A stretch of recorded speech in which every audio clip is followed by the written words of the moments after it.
And welcome back to the Cover 3 podcast here on CBS Sports. That's Tom Fornelli. That's Bud Elliott. That's Danny Cannell. I'm Chip Patterson coming to you live at youtube.com/cover3 and everywhere you get your podcasts on demand. Thanks for hanging out. Smash that subscribe, smash that like, and come and join us in the chat, a.k.a. the Cover 3 Tailgate. We got some questions about the blue chip ratio. That's right, hot off the presses for 2024. Bud Elliott's own blue chip ratio. We'll be getting into it in just a little bit. And even John wants to know, did anyone else read the article in Bud's voice? Yes. Every time. Oh, every single time, because it's got some bangers in there. It's got a lot of like good one-liners that we've heard on the show. I would recommend reading the article on CBSSports.com in Bud's voice for the full experience. Another edition of Who You Got as we continue to roll through some of the coin flip games that will get the most attention. But first, this is like a little bit of the context of the Brent Venables discussion. We made a big deal about it because it was, June 21st. But buddy, this is just red meat. I mean, on June 25th, you're going to throw out what the toughest stadiums to play in are? Because EA Sports College Football 25, I mean, yeah, they are going to factor into the game the difficulty of playing in certain stadiums. And the list was released. And this is part of a long set of rankings and lists and ratings that we are going to get from EA Sports in advance of the release of the game. Buddy, it got some conversation going. Bud, you've already chimed in with your own top 10. For those who have not gotten a chance to see it, Texas A&M's Kyle Field is at number 1. Alabama, Bryant-Denny Stadium at number 2. LSU at 3. Ohio State at 4. Georgia at 5. Penn State at 6. Wisconsin at 7. Oklahoma at 8. Florida State at 9. Florida at 10. Danny, I know you participated in the discourse as well. What jumps out at you about the way that these toughest stadiums to play have been stacked against each other? Hold on. Yeah. Danny, are you clean shaven? What? What? Danny, are you clean shaven? What happened? Last week I was, and you guys seemed like you were okay with it. So No. Last week you had stubble. This week you look like you had a little straight razor to the cheek action going on. This was the tightest that it goes. It's like the razor. The 0.5? You've got the 0.5 guard? Did Bo Nix throw a touchdown in minicamp or something? Yeah. It's coming back. We'll grow it out again. All right, good. I'm glad to hear that you've got your eyes on the prize. So Danny, what'd you make of the list and also sort of the conversation that it sparked? So I thought EA Sports marketing crew did a phenomenal job. What is it? What is the term? Engagement farming that JJ Redick used the other day. I think they did a great job of engagement farming by not having LSU won. I think that's everyone's default in college football is LSU, Baton Rouge at night, doesn't get a tougher place to play.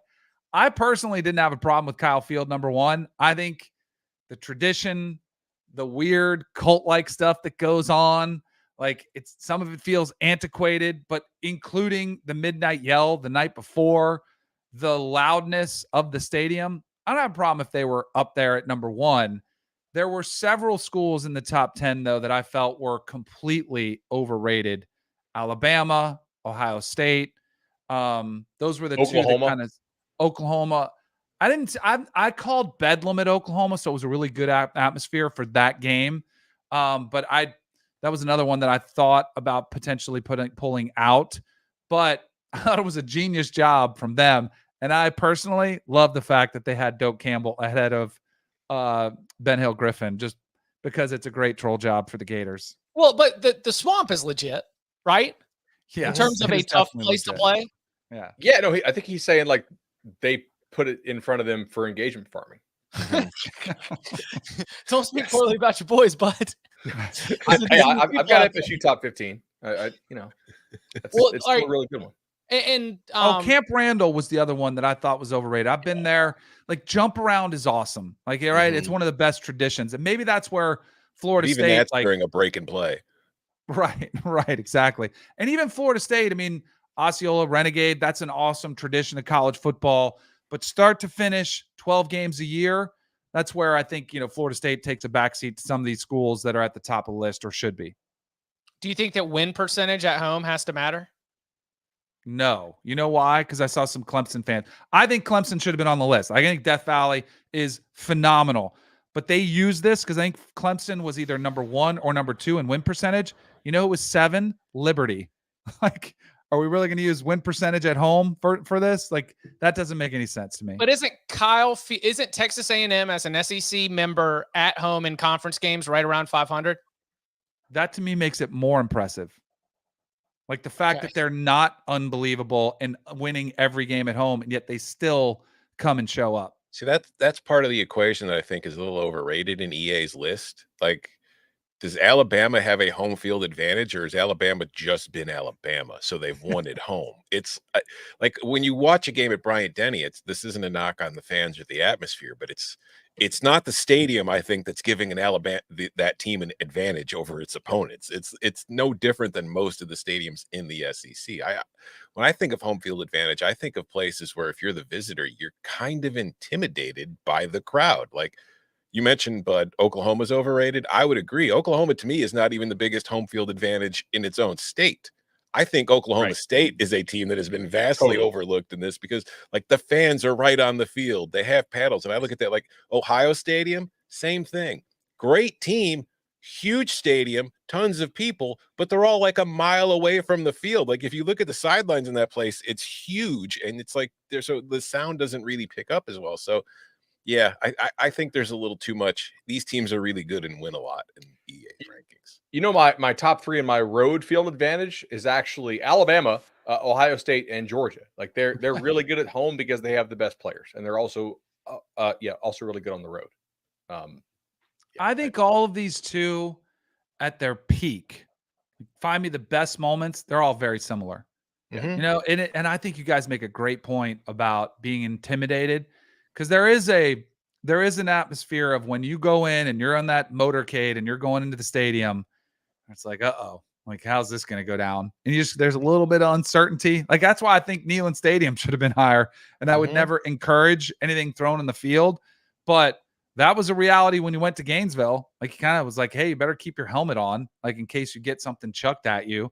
And even more so from, one thing for the players, but as an opposing fan to go into some of these stadiums, you have to be a little bit intimidated. Like, I better be on my best behavior because if I say the wrong thing, like, it might get ugly. Like, that is another aspect that should be discussed.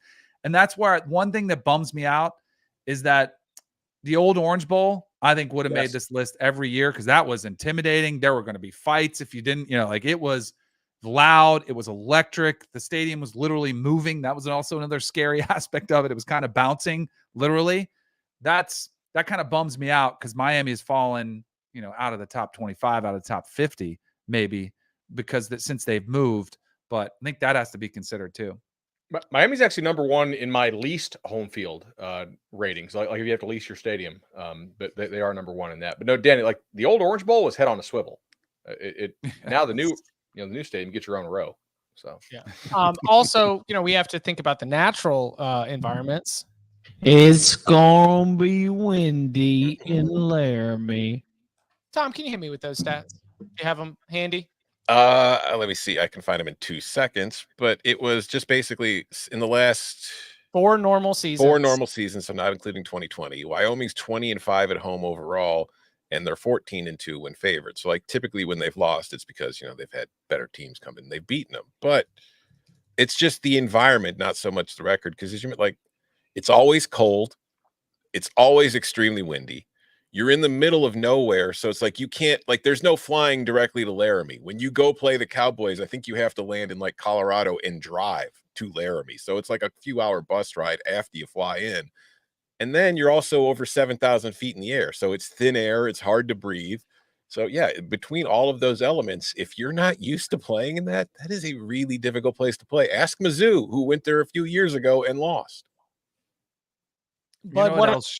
Like if there's somebody needs to do a deeper dive on this and look at visiting locker rooms, because that was something as players. The pink locker room at Kinnick. Oh, but Bobby Bowden did that for a while too. Had the pink colored locker room. Something. There were also like shower stalls were either cold water. You couldn't get hot water. When we went to Duke, it was still kind of newer, so there wasn't enough room for everybody to be in the locker room. So we kind of congregated outside. I think they've addressed that issue, but you still have to walk across the field at Duke. Talk about Oh yeah, that was You brutal. still have to walk like all the way from the other, like across a whole field. Dabo was kicking and screaming about it last year before he got beat. I mean, you want one of the most uncomfortable situations I've ever seen. Arrowhead Stadium now, they probably have addressed this. They used to have the stalls, didn't have a door on the front. I mean, you talk about taking a dump with dudes walking right by you. That was as uncomfortable as it gets.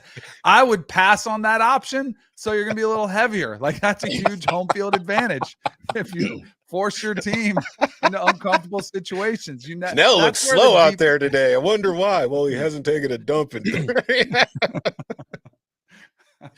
Bud, what other ones were on your list? And by the way, you can go check it out over on the social channels. You popped real as soon as this came out. I know that you got to work on putting together your own.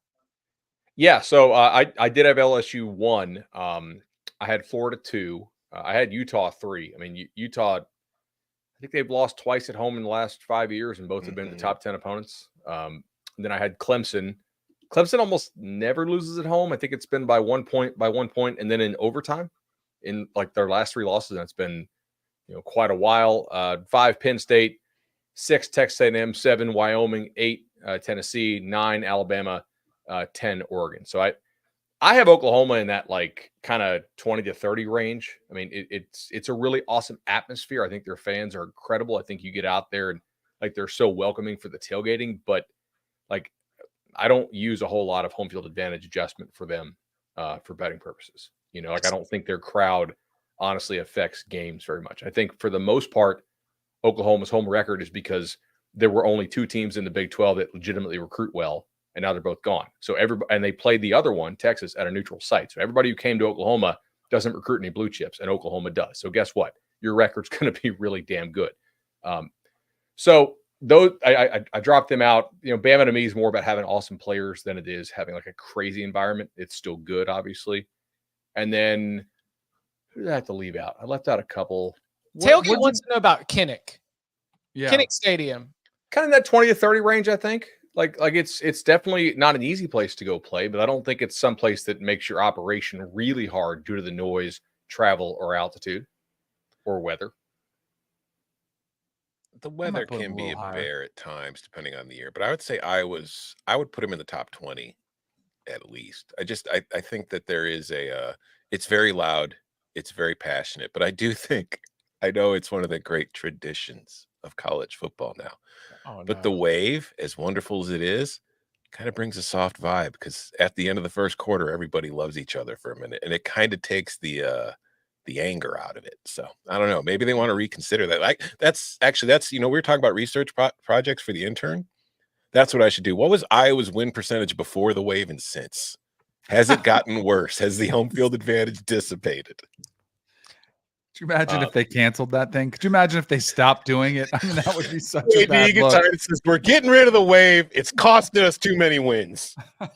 Or do it after the game. I kind of hear what you're saying. Do it like after the game. Yeah. Ohio State, Florida State, Auburn, and Washington were sort of my like 11 through 15-ish. Where did you have Georgia? Where did you have Sanford Stadium? Kind of in that same range. Yeah, as like they're Auburn, the Florida State, or Washington. Yeah, they're a top 5 on here. I will say you don't want to poke the bear because Eric Ainge tried that a couple of years ago, and it did wake them up. So they are capable, clearly, of getting loud. But yeah, I'd kind of thought that as well. I think they've gotten better. Down over in West Raleigh, Carter Finley Stadium. Not a lot of mention, but Danny, I know you've talked. It's one of the more underrated places to play in the country, and it just doesn't get the love. It is loud. They like to party. They like to get after it. It's just, for whatever reason, they have a really hard time making inroads on any of these lists. Because I think some of too. That's what they're on top of you type situation. Mm-hmm. I've also said on the show before, like Williams-Brice. That's a place I want to see again because that is a very raucous atmosphere, especially for night games. Yep. Before we move on to the latest edition of Who You Got, Danny, you got a new Wikipedia photo. Did you update that yourself, or did someone else submit that? We've got a 2024 Danny Cannell holding the CBS Sports mic on the scene. It's a good shot. Real? Yeah. I was looking up to see, and why did I notice that? I was looking up to see who you might be walking by taking a dump And my guess was Ed McCaffrey. That's an interesting smirk on the face. I wonder who uploads that. I don't know. You know, but I think it's a good pick. You know, it's updated. Yeah, I mean, it's better. Yeah, That's like it's when not people the Brian have their... Kelly picture from like 15 years ago that still haunts him right there. All right. Coming up on the other side, the latest edition of Who You Got. Looking at some of the coin flip games in the 2024 season that will have our attention. Alabama, Tennessee, Georgia, Texas, and Florida State at Miami. We'll get into all that. Plus, Bud's blue chip ratio. Next. Have you heard of semaglutides? Ozempic, Mounjaro? Hartman, this could be dangerous. Let's do it. South Park, The End of Obesity. New exclusive event. Now streaming. Exclusively on Paramount Plus. 2 years ago, Alabama went into Neyland Stadium, which we've already mentioned here today, and the fans walked out with goalposts and chucked them in the river. It was an all-time regular season game for that rivalry, and now the Crimson Tide, now led by Kalen DeBoer, will be back going up against Nico Iamaleava, and at another sportsbook right now, the line is set around 2.5. But Tom, my question for you is very simple. Straight up, Alabama at Tennessee, who you got? Well, we just talked about the home field advantage. I have questions about Alabama going into the year. Not that it'll be good, just not sure what it'll look like. Not sure what the drop off, if any, there will be. I've only seen him play one game, and I'm kind of higher on Nico than I already am Jalen Milroe as a quarterback. Tennessee, get the cigars out. They're going to ride that College World Series wave, and then they're going to beat Alabama. Bud? Tennessee. Same reasons. I think Nico has a real chance to be the best quarterback in the country. And I think Tennessee could have the best defensive line in the SEC. And I will have to see how the offense looks for Alabama. I don't think those receivers are very scary. And Tennessee's secondary is a bit of a potential weakness for them. But like, do Bama's receivers scare you this year? They don't scare me. Right. Danny? Make it 3 for 3. Wow. I know. Exactly. You're welcome, Kalen. Put it up. I do think Jalen Milroe is going to get 200 carries this year, including sacks. I think they will DeBoer too. has had a quarterback be his leading rusher, or damn near, and I mean like over 1,000 yards 3 times in the last 15 years. So, which this game is 1, 2, 3, 4, 5, 6, 7 games into the season. If he's carrying the ball that much, how is his health at that point? You know, that I think that becomes a concern. Totally new system. How does he feel in that one? There just, to me, are way more questions around Alabama. And I don't think they're going to fall off a cliff, but I do think this is a game they'll lose. They also have to play Georgia, right? How many games is Alabama losing? If they're going to lose to Tennessee, and if they're going to lose to Georgia? Maybe 4, 3, maybe 4. Let's see. The win total's what? 9 and 9.5? 9.5. 9.5. Yes. I think 2 or 3, is probably about right. I tell you everything we've heard about Kalen DeBoer, and he's a great coach, right? And he's had success everywhere he's been. But I do think the thing about Saban that he was so impressive was maintaining the intensity level every single week. Like, they never had the, oh crap, how did this happen? A couple times they were close, but they always came out on top. I just wonder if there's one of those and Kalen DeBoer, everything we've heard about him, everything you talk to the media, he's more laid back, right? He's more player friendly. He's, he's looser, which I would prefer to play for, right? But that can lead to some of those letdowns. And again, I don't think this would be a letdown game. They're going to be dialed in for this one, but you wonder if one of those potentially could end up getting them. You worry about along those lines, and this is another thing that could be clipped. Like substitute teacher energy from the players, especially the upperclassmen who are probably going to be leaving for the draft next year, who have spent the last few years in the Saban kind of world, and now they get this, and you just wonder if there's potential to relax. It's kind of a gotta have it game. After this, they still have to go to LSU. They still have to go to Oklahoma, and they still have the Iron Bowl, which will be in Tuscaloosa. Missouri's on that schedule too. I mean, this is a right around the Mercer Bears. There are 5 games against competent SEC teams that are very, very difficult, especially with those 3 road spots. Give me the Tide. This should be a well-played game because both teams have 2 games in a row against opponents who are not expected to make bowls, right? So Tennessee has Arkansas and Florida. I know it's a rivalry, but still, I mean, Florida's win total is 4.5. And Alabama has Vandy and South Carolina. So they both will have 2 weeks to really not full-on prep, but if you work in a couple plays for a scout team that perhaps this upcoming opponent plays, and I don't really think that Tennessee is actually a better team than Alabama. I just kind of think matchup-wise, like Tennessee's secondary is sort of the question for them. I think up front, they're pretty strong. They should have a pretty good run defense. You know, Alabama's secondary is entirely rebuilt. Like, I actually like Bama in quite a few games this year that you listed off. Like, you know, Missouri's defense takes a big step back to me, right? LSU, I don't think did a good job at all in the transfer portal. I think they should push them around with ease. You know, Oklahoma, again, like a good defense, not special. I mean, Auburn doesn't have a lot of difference makers up front on defense yet. So I just think this particular matchup is a poor one for Alabama based on how I anticipate them playing. Like, I don't actually think Tennessee is like clearly better. But if you give me 2.5 points at home in Neyland, I'm going to take. I mean, it's a coin flip game. I mean, there's not a lot of controversial decisions, but I think it does do a good job of setting the tone for the games that are going to decide the season. Speaking of, October 19th, Georgia heads to Austin to play Texas. These are 2 of the top 4 teams in the country heading into the season. Texas has a chance to do something very special in terms of landing in the SEC and really contending for an SEC championship. F1 will also be in town, if you want to factor that into your Max Verstappen will win. Yeah. But I mean, I was imagining it. I was like, because Georgia fans will want to travel to Austin for this game. Oh, and then how expensive is that going to be? Then you've got F1 coming into town too. I mean, it is going to be a zoo around Austin. Incredible environment. Factor it into your handicapping as you will. Danny, FanDuel Sportsbook, make every moment more.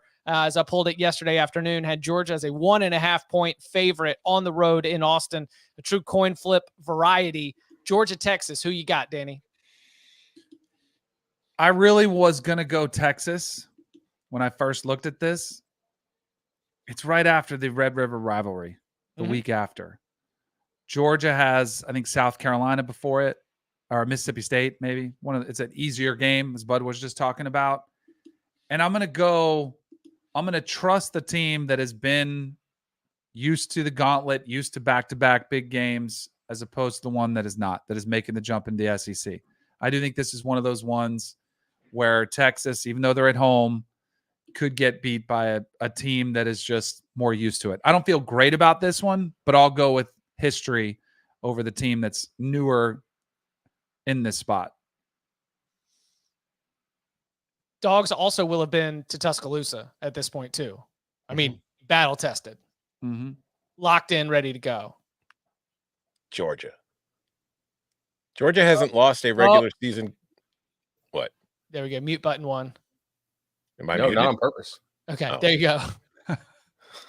I was just going to say Georgia because Georgia hasn't lost a regular season game since 2020, and that season doesn't count. So technically, the last time Georgia lost a regular season game, remember the meltdown at South Carolina and Will Muschamp? Oh, That's the last time Georgia lost a regular season game, 2019, in which there were people in the stands. I think Texas is going to be good, but in a coin flip situation like this, I'm not picking Georgia to lose any of these games. I think there might have also been people in the hedges at the end of that game too. Yes. Somebody tried to get on the field in the game that no one wanted to win. Wow. Remarkable statistic. Bud, what do you think? I think the chance that Georgia can consistently block Texas is greater than the chance that Texas can consistently block Georgia. And I like Texas offensive line for sure, but I think Georgia up front is a different level of player than Texas is, slightly, especially with what Texas lost to the draft. I mean, Georgia gets Miss State and Auburn both between the hedges before they prep for this. Those are, I mean, They shouldn't be any sweat games. If they are a sweat, then we have drastically overestimated what UGA is. You get 2 additional weeks to prep for this, and I like Georgia here.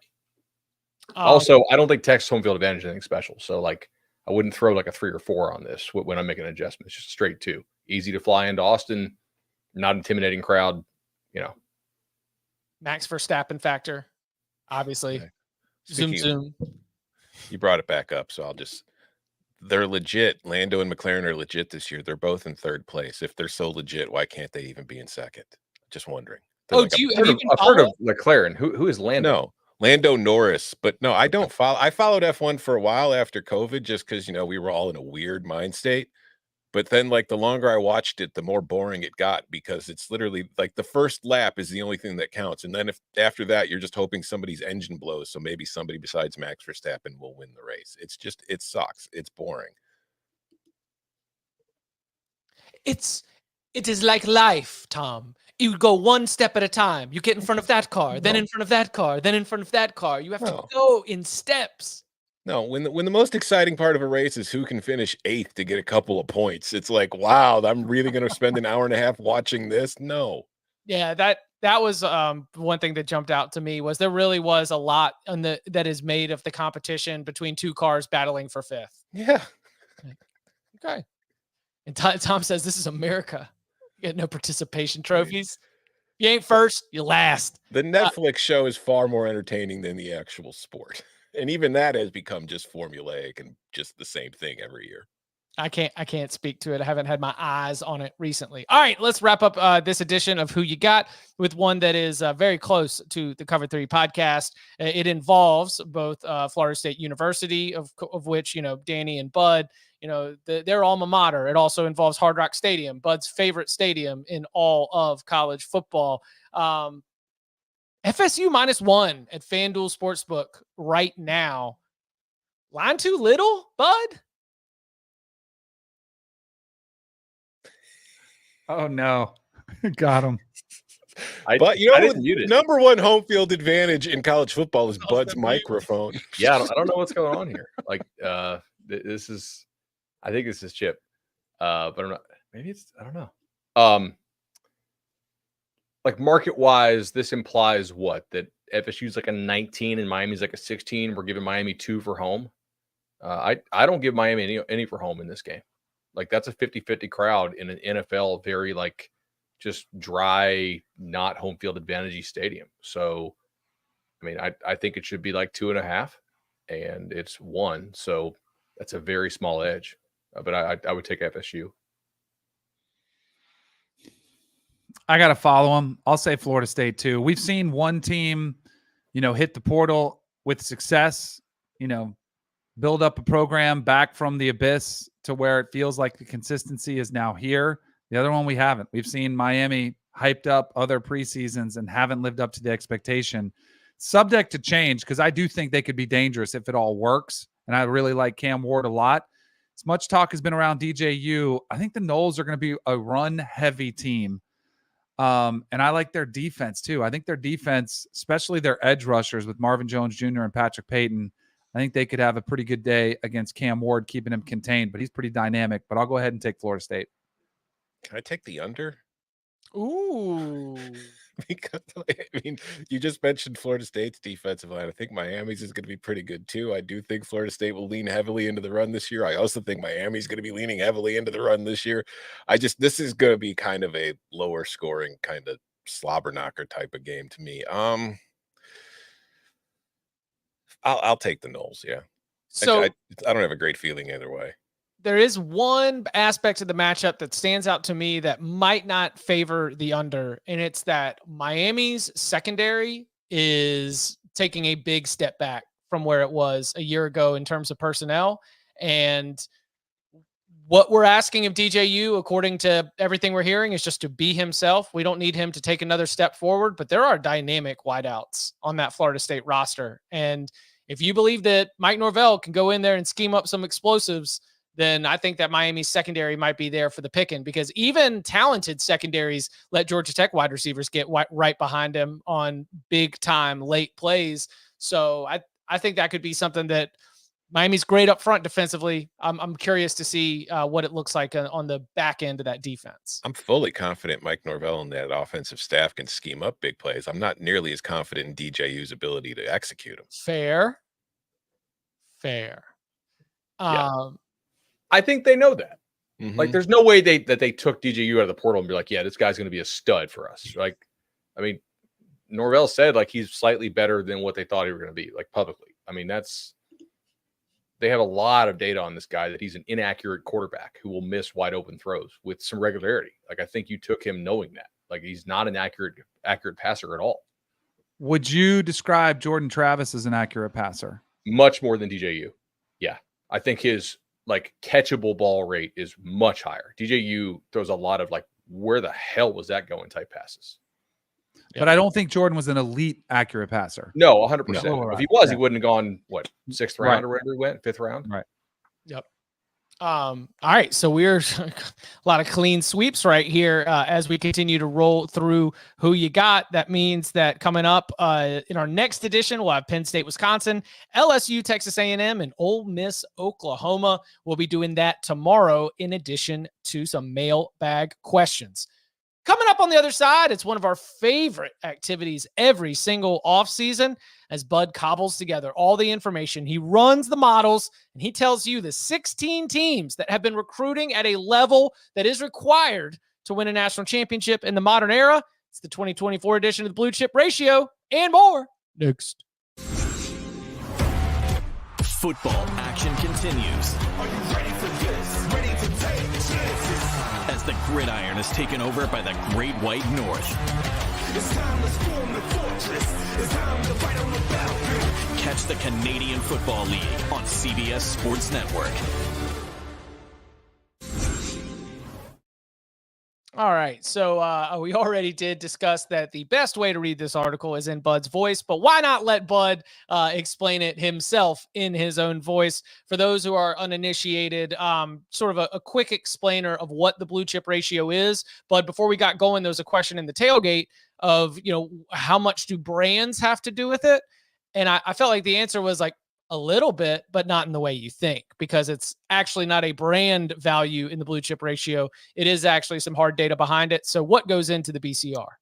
Yeah. So the only thing that goes in there is who have you recruited out of high school over the last 4 cycles? That's literally it. It's not coaching. It's not culture. It's not development. It's not injuries, and it's not transfers. It's just, we know the very best players in the sport overwhelmingly come from high school. And they are signed, identified at a high school, then they are retained, most likely by your collective, paying them good money to stay there. That's kind of a new phenomenon, but it's still held true. To win a national title, as far back as I can track, with, like to the point where I trust recruiting rankings. So like not 2001. And there was some stuff out there, but it was very, very sketchy. So about 15 years or so now, you need to sign more 4 and 5 stars than you do 2 and 3 stars. I really started this because when I was in the recruiting industry before, like I saw national writers who I really respected saying stuff like, oh, Wisconsin can win a national title, like Michigan State can win a national title, Arkansas can win a national title. Oklahoma. I'm like, no, guys, like come to one of these camps, man. Like the body types that they're signing, they ain't close to what the very best teams are signing. Like it's a different sport at the very top. So I kind of wanted to figure out what is the minimum level that you have to recruit at. And then you can add all the other stuff in, the culture, the coaching, the scheme, all that kind of stuff. And I got lucky that it was a very clean number at 50%, honestly. Like I was like, oh, cool. Like now from a social media perspective, it's like, oh, we're going to cook with gas here because it is such a clean number. Let's take a look at the results for 2024. We've got Ohio State at 90%, the most in the country, most blue chips in the country. Alabama at 88, Georgia at 80, Texas A&M at 79, Oregon at 76, Oklahoma at 73, Texas at 72, LSU at 70. But do I remember correctly that Alabama at one point was sitting on like a 95? It was basically everybody but long snappers. Yeah, Bama, like 2 years ago, had just an insanely high number.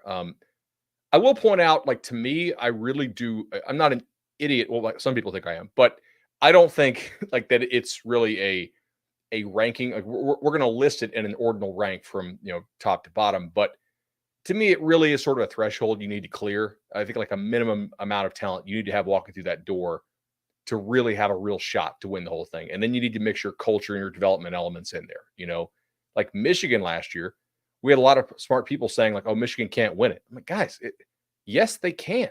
Like they're very experienced. They have a bare minimum level of talent that you can do it. And they're like super well coached. Like that is possible. And also they have a heck of a quarterback who went top 10 overall. But it probably does help if you bring in a whole lot of blue chip players. It probably makes you a little bit more likely. What about, so you said that it's not a ranking, but should I take anything from the fact that Ohio State is in a position where it is a full 10 percentage points higher than Georgia going into the season, when I view those as the top 2 teams in the country? I really wouldn't. I mean, I think at that level, like you're talking about the few extra players at the end of your roster, and maybe Georgia likes a couple different guys for fit that they like better. You know, like Alad McConkey. There's a couple examples where Georgia's had, you know, a 3-star. I don't know that necessarily means like that is like better for Ohio State. There's also like some schools will take some more 3-stars because they feel like they're less entitled, so they push the 4 and 5 stars. Right? Like I've heard coaches kind of privately discuss, hey man, like I want a couple guys on my roster who are a little less kind of already had it made and always been told they're really good, because those guys are going to bust their ass in practice and make sure my 4 and 5 stars, who if I'm going to go do big things, I actually need to start, but I need them to be pushed every day in practice.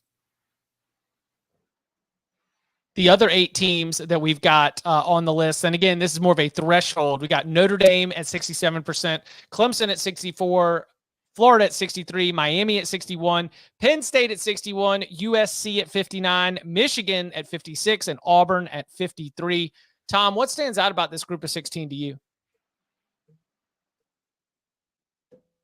Oh, no. Did Tom get mute button? I lost. Damn it.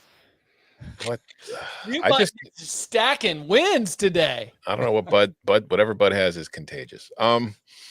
No, I'm not surprised, because I mean Auburn's been on there the last few years, but it is always like you see that my favorite reaction anytime this gets posted on social media is you see Auburn on there and people are like, Auburn sucks. It's like, well, yeah, they're probably not going to win the national title, but they could based on this, just because. And that's the one thing we talked about when we were doing our dark horses and Cinderellas the other week, when reason I put Auburn in my story as a potential college football playoff Cinderella story this year is because at the top of that roster, they have talent to compete with most teams on a week-to-week basis. It's the depth that they lack compared to the elite. But I do think, like, if the quarterback situation there pops and the wide receivers are an improvement, that's a team that could like be one of the bigger surprises of the year. And the blue chip ratio is just kind of a good way to kind of support my opinion or theory. Does it make Texas A&M fans mad? Florida fans mad? What do you get from those programs that make the threshold, and yet whether it's win total, odds to win the conference, if there's just not any expectation they will come anywhere close to sniffing a national championship? If you've had the same coach for a while and you have a really high blue chip ratio and he's not winning, I think you should be giving that coach some serious side eye. I mean, A&M gave Jimbo $50 or $60 million to go away. I mean, Napier is number 1 on all the hot seat lists. Obviously, their win total in Vegas is 4.5, which is crazy. I mean, part of that is the UF schedule this year is really tough. I mean, we all just picked Florida State over Miami. I mean, not like emphatically, but I think most of that is probably coaching. I mean, you can't sit here and tell me that FSU starting 22 is actually better than Miami's. It's probably close or a little bit lesser, most likely. But coaching does factor in for sure if you want to take the talent that you recruit and convert it. So, yeah, I mean, if I'm a fan and I'm way up there and I'm not doing anything with this multiple years in a row, I'm pretty pissed, and I think they should justifiably so. A popular question around this time, and one you did answer in the article, was explaining why transfers ultimately are not a part of the blue chip ratio. And what I loved is that you even pulled out the receipts, bud. You even ran the numbers with the transfers just to show you that it's basically the same list. A few exceptions. I'll let you share those if you want. But, why are transfers? Why do we stick to just high school recruiting for this? So it's really two things. One, The reason why the blue chip ratio works is because I can tell you with relative certainty how likely a 5-star or a 4-star is to go first round or to get drafted, right? Like high school recruiting rankings, for as much as people kind of rag on them, they actually are really quite predictive in the aggregate. We don't have that kind of conversion data yet for transfer ratings. Like ratings of transfers is still in its infancy. Now we can look at the draft and we can see that like 80% of the first round was not a transfer.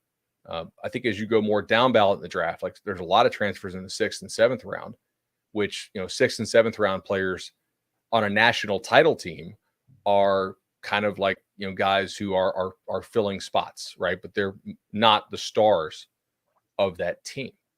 So if you're trying to figure out like who's going to be a good team, you need to use transfers. If you're trying to figure out who's going to win the national title, which is the only goal of the blue chip ratio, like I don't use it to pick games.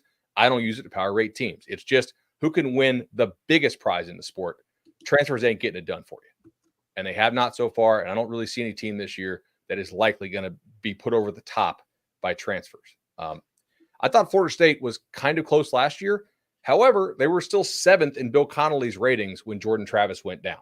And that was a team that was primarily built via transfers. So I'm also somebody who wants to keep this just high school because it's very comparative year over year, going back 15 years now.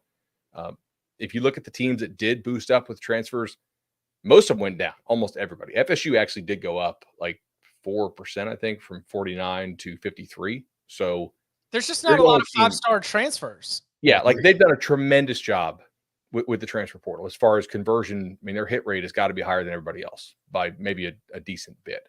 But nobody else really has entered that national title conversation by using transfers, and nobody's won it, having a majority or even like a good bit of their roster being transfers. What's Illinois' blue chip ratio? I actually don't track if you are outside like the top 30. you need to like at least like get on my radar a little bit for me to add you to the sheet. 4%. Disrespectful. Crooked BCR. BCR is just it's a phony stat. I don't believe in it at all. I have a question. I don't know if you look at this, but I know you said, Florida State, 49%. They look like with a strong class, they could get there. Anybody in danger of dropping out? Do you ever look at that? Like who's close to, their upperclassmen? They could be graduating.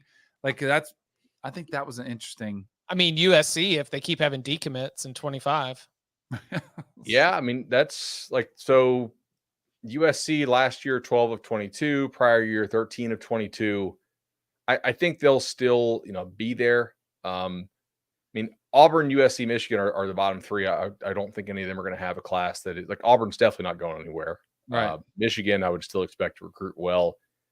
I think we will get Florida State and Tennessee in next year, and then nobody else for quite a while. Like North Carolina they would need to have like a ridiculous like top 5 level class to make that kind of jump. Ole Miss is probably two really good classes away, which I mean, doubt it. South Carolina is like 3 or 4 classes away. So, and then nobody else is really not even really worth tracking right now. Like they would need to just have out of nowhere awesome classes. So I guess if you want to ask the Big 12 question, the Big 12 is recruiting at like a G5 level relative, like in terms of winning the national title. Yeah. So now we get to 12-team playoff. Are you nervous about a Utah or a Kansas State? Or are you nervous about a Tennessee or a Florida State?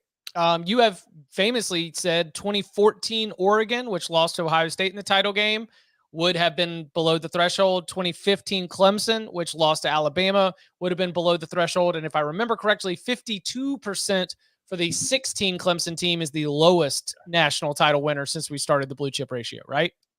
Yes. So yeah, that 15 Clemson team was the one that really scared me.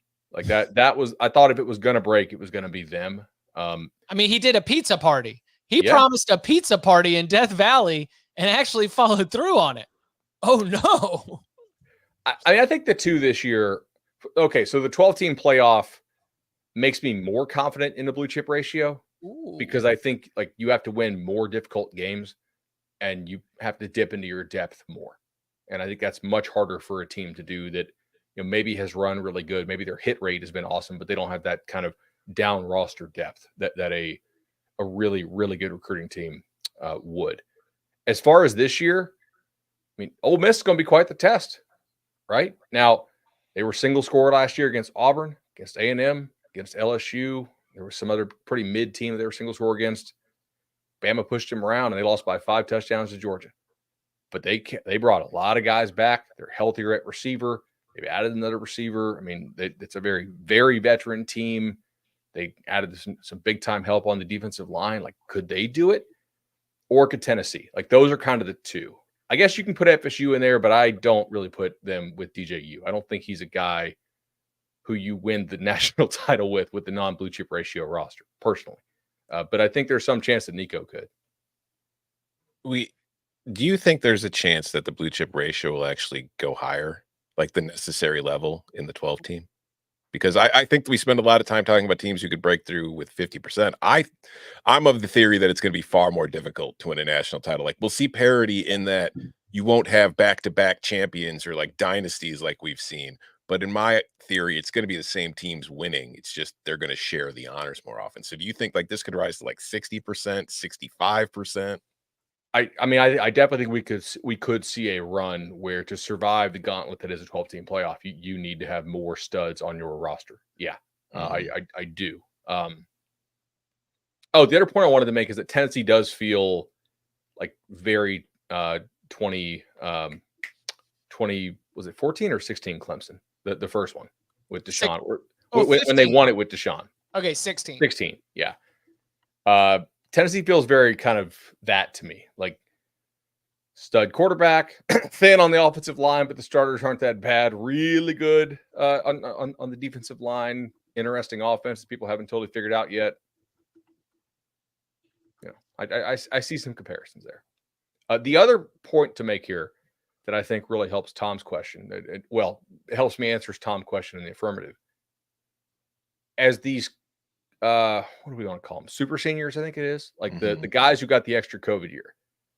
As they phase out of the sport, unless we get some kind of court ruling that you get unlimited eligibility, which I guess we can't totally rule out, we're not going to have quite as old teams as we used to. Now, the portal will help teams kind of get old, stay old, because you're not going to be relying on freshmen quite as much because you just bring in some guy from the G5 who can play at like a certain base level.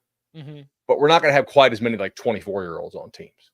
So that is why I think it's going to be more important than ever to recruit well. Again, you can check out the blue chip ratio over on CBSSports.com, the full list of teams that have been recruiting well enough to win it all. Before we get out of here, I said we do Wednesday and Thursday, so let's jump into the big old bag of mail. That's right. I told you it's clean out mailbag time because July is going to be fast and furious. So we're digging in and we're making sure we get to it. This question came from user MSW. Mailbag question. Clemson and Penn State both had a solid run of wide receivers over the past decade. DeAndre Hopkins to Amari Rodgers for Clemson, Allen Robinson to Jahan Dotson for Penn State. Since the advent of NIL, each of these teams has struggled to put together a unified wide receiver room. Do you think there are any parallels or reasons why these programs are struggling with one of the most important positions in a modern offense? Is it bad QB play? Is it long-term coaches that can't make it over the hump or have their best days behind them? Parentheses, Franklin, Clemson. Is it a not enough NIL war chest issue, or does Ohio State just get everyone? All right, run those names by us again. It was Penn State and who? Clemson. Dabo can't make it over the hump? How many national titles has he won? No. It was Franklin can't get over the hump. Clemson. Okay, I was very confused. Yeah, Clemson best days are behind them. I know it's been a few years, guys, but come on. Yeah, and the run is Jahan Dotson, Allen Robinson to Jahan Dotson at Penn State, DeAndre Hopkins to Amari Rodgers for Clemson, and there just has not been alphas at that position over the last couple of years at those two programs. No disrespect to the Penn State receivers, because they've had good ones in that era. I don't think they compare quite the same to the guys Clemson had. Fair. Anything to make of these two programs not being able to replicate that success? I mean, Bryant Wesco could be the next one. We'll see. I mean, a lot of the top receivers in the game have come from the portal. I mean, look at Keon Coleman, Johnny Wilson, just from Florida State alone. I think we've discussed that plenty about Dabo's refusal, but he did have all those guys before that were recruited and homegrown. There have been guys that have been close, maybe a miss on a couple, but I'm not as worried about Clemson. I think they'll find them.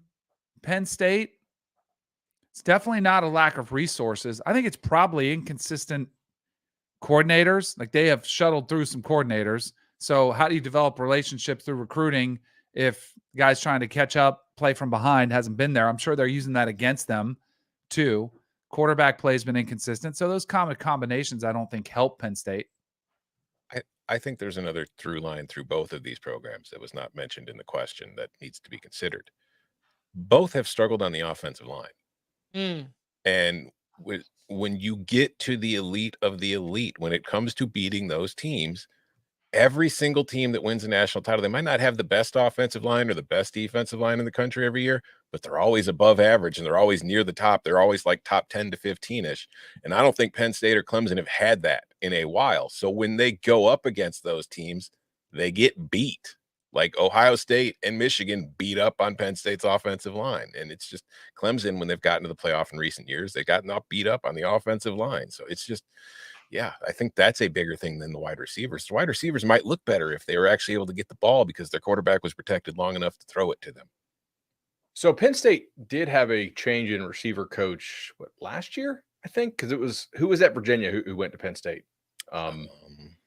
I forgot the guy's name, but they have had a change in recent memory. Hagens? Yeah, that sounds right. Clemson, I think, really has been two things. One, I don't think they've recruited a good diversity of body types, so they've kind of had a lot of the same type of dudes. Two, they really have had some real injury problems. I mean, Clemson's leading receiver last year was a freshman, Tyler Brown, who's a damn good player, but also I think he's their leading receiver because a lot of these guys got hurt.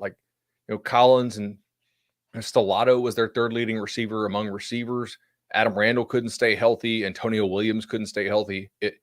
Clemson's the number 2 team and basically the same odds to win the ACC as FSU this year. And I think it is in part because people are banking on more health from the receivers. They were so banged at receiver last year. It's been a 2-year dip for them, I think. Well, and the Antonio Williams and Tyler Brown are not the big body Cadillacs. Shout out to Jackson, who talked about too many Cadillacs, not enough dirt bikes. That's an old Barton Simmons right there. And that was talking about Joseph Nagata, Frank Ladson, Joe, all players who had these big freakish bodies, but the pieces didn't quite work together in a way that was productive in terms of really scaring opponents, both in terms of how they could game plan them and that the players just didn't pan out as the kind of superstars that their recruiting projections might have suggested. Do you know who else left Clemson? Jeff Scott, who was their receivers coach and then co-OC, but was working with the receivers. So he left in 20. Since then, the receivers have certainly not been as good. Was Ricky Ronnie a receivers coach at Penn State at one point? Current Old Dominion coach? Might have been. Remember. It is Hagens, by the way, right now. It's Marcus Hagens. And then, you've got Joe Moorhead was in there. I mean, it was, the run that was being mentioned for Penn State was, I think, coaching probably we can point to a good bit. But how about the fact that even in this supposed wide receiver drought, Penn State didn't have any bad losses last year. Ronnie was tight ends and QBs.